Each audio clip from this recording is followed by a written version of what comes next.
Hello guys, ഞാനിപ്പോൾ ഒരു news കണ്ടു. പ്രശാന്ത് ബാലകൃഷ്ണൻ നായർ ഗഗൻയാൻ സംഘത്തലവൻ, ഇതായിരുന്നു news.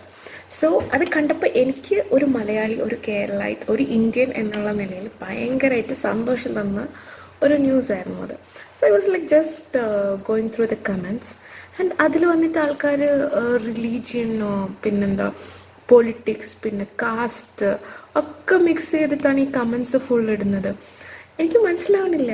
As A Malayali, as A Indian, as A Keralite, you all should be proud of it. കാരണം അത്രയും വലിയൊരു കാര്യത്തിനാണ് അവരത് നിയോഗിക്കപ്പെട്ടിരിക്കുന്നത്. അതും വളരെ കുറച്ച് ആൾക്കാരെ മാത്രം സെലക്ട് ചെയ്ത ഒരാളിൽ ഔട്ട് ഓഫ് 4 അതിലൊരാൾ, അതും ലീഡ് ചെയ്യുന്ന ഒരാൾ എന്ന് പറയുന്നത് മലയാളിയാണ്. അതിൽ നിങ്ങൾക്ക് കാസ്റ്റും ഇതുമൊക്കെയാണോ നിങ്ങൾക്ക് വലുത്? അല്ലാണ്ട് നിങ്ങൾക്ക് ഒരു as A in the scientific community അല്ലെങ്കിൽ മലയാളി ഇതിലൊരു പ്രൗഡും ഇല്ല.